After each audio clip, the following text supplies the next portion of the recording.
नमस्कार दोस्तों, स्टडी पे आप सभी का स्वागत है।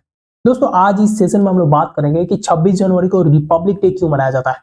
मतलब जो गणतंत्र दिवस है 26 जनवरी को ही क्यों मनाया जाता है, क्योंकि अगर देखा जाए, हिस्ट्री अगर उठा के देखा जाए, तो जो हमारा संविधान है 26 नवंबर को बनके तैयार हो गया था। 26 नवंबर 1949 को हमारा संविधान बनके तैयार था।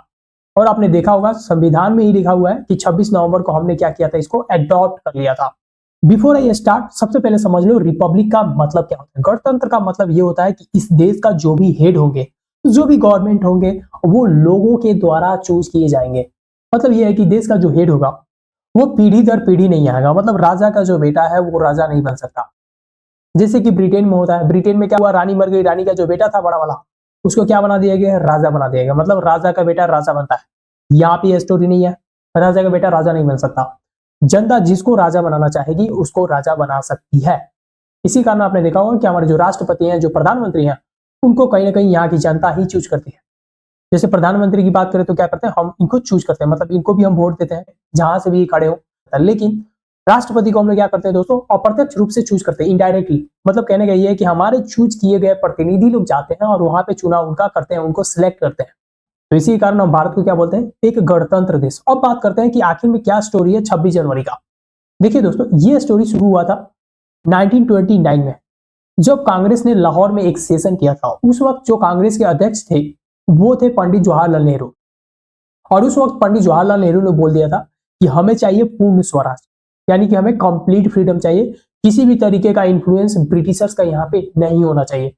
और उसके बाद दोस्तों इन्होंने क्या किया, 26 जनवरी को स्वाधीनता दिवस मनाया। और तब से दोस्तों यानी 1930 से लेकर 1949 तक हमने स्वाधीनता दिवस मनाया। मतलब इसको इस तरह से सिंबलाइज कर दिया कि हमने इस दिन क्या किया था, अंग्रेजों को ये कंप्लीट रूप से संदेश दे दिया था कि हमें क्या चाहिए, पूरी तरीके से आजादी चाहिए और तुम्हें क्या करना पड़ेगा, कंप्लीट रूप से भारत को छोड़ के जाना पड़ेगा। और इसी के कारण क्या करते हैं दोस्तों, हम लोग 26 जनवरी को गणतंत्र दिवस मनाते हैं। लेकिन दोस्तों आपके मन में एक और सवाल चलेगा, 26 जनवरी को तो हम लोग गणतंत्र दिवस मनाते हैं, तो ये स्वाधीनता दिवस इसमें कैसे आगे मिल गया। तो इसको समझने के लिए दोस्तों हम चलेंगे 1946 में। देखिए दोस्तों 1946 में क्लेमेंट एटली जो होता है ब्रिटिश का प्रधानमंत्री बनते हैं। और इस वक्त अगर पूरा यूरोप का अगर हाल देखेंगे, थोड़ा सा भी आपने अगर हिस्ट्री पढ़ा होगा, तो उस वक्त क्या हुआ था, वर्ल्ड वॉर 2 के कारण इन लोगों का जो पूरा हालत था वो खराब हो चुका था। और यहाँ पे दुनिया भर से प्रेशर बन रहा था, खास करके जो इनका अलाई है अमेरिका, वो इन पे प्रेशर बना रहा था कि जो भी आपके कॉलोनी है उसको आप छोड़ दो और सबको क्या करो, आप आजादी दे दो, क्योंकि अब आपसे ये संभालने वाला है नहीं। और अमेरिका ऐसा चाहता नहीं था कि हमारे रहते हुए दुनिया पे ब्रिटिश का राज हो। तो उसके बाद इन्होंने क्या किया कि डिसाइड कर लिया कि चलो भैया आपसे अब हो नहीं रहा है, तो हम क्या करते हैं, भारत को आजादी दे देते हैं। और इसी की वजह से जो ब्रिटेन के प्रधानमंत्री थे, उन्होंने 3 कैबिनेट मिनिस्टर को भेजा इंडिया में। और इनको ये काम दे के भेजा गया था, ये लोग क्या करें, वहां पे रेस्पॉन्सिबल पार्टी को देखे कि कौन यहाँ का जो पार्टी है वो भारत के शासन को संभालने वाला है, उसको ये लोग शासन को सौंप दे और सौंप के रिटर्न हो जाए। और ये जो क्लेमेंट एटली थे, इन्होंने प्रॉमिस भी किया था अपने मैनिफेस्टो में कि हम आएंगे तो भारत को क्या कर देंगे, आजादी कर देंगे। मतलब कि कॉलोनी वगैरह से हम लोग दूर होंगे, अपने आप पे फोकस करेंगे। तो ये इन्होंने यहाँ पे प्रॉमिस भी किया था। तो एक पोल प्रॉमिस भी था जिसको पूरा करना बहुत ही ज्यादा अनिवार्य था। तो उसके बाद क्या होता है दोस्तों, ये जो 3 मेंबर का कैबिनेट मिशन था वो भारत आता है। भारत में जो भी पार्टियां थी, खास करके 2 प्रमुख पार्टियां थी, मुस्लिम लीग और कांग्रेस, इनको बैठाता और ये जो प्लान था समझाता है कि हम चाहते हैं कि क्या हो, यहाँ पे पावर का ट्रांसफर हो। और इस पावर ट्रांसफर के लिए आपको क्या करना पड़ेगा, इंटरिम गवर्नमेंट बना लो आप।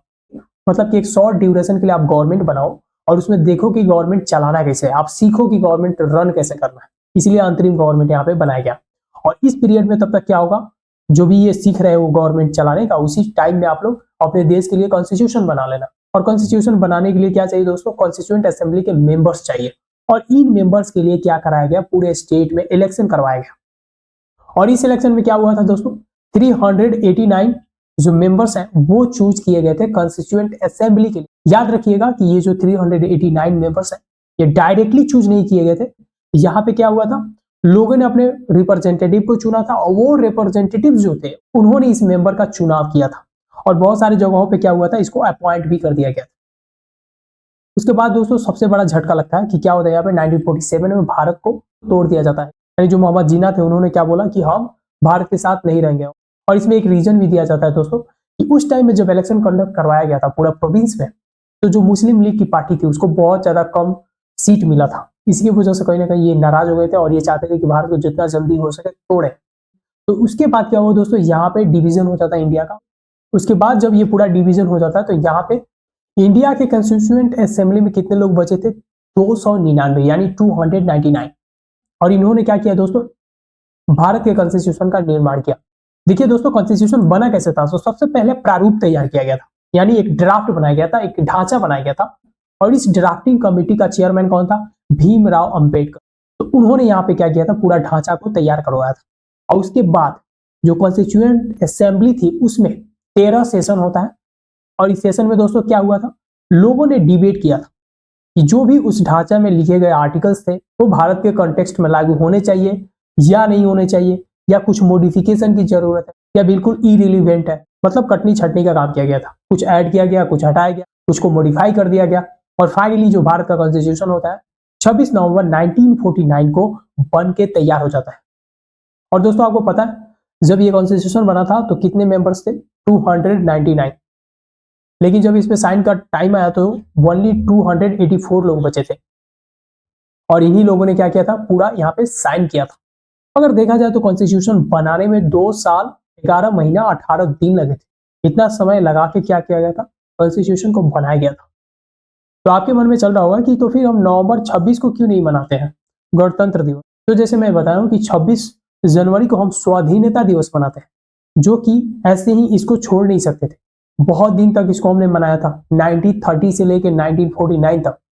तो इसीलिए हमने क्या किया, 26 जनवरी को हमने यहाँ पे क्या किया, लागू किया। हालांकि दोस्तों नवंबर 26 को हम क्या मनाते हैं, कॉन्स्टिट्यूशन डे मनाते हैं, यानी संविधान दिवस।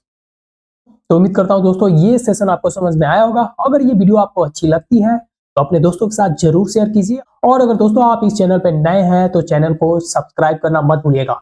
तो मिलते हैं किसी नेक्स्ट वीडियो में, तब तक के लिए थैंक यू।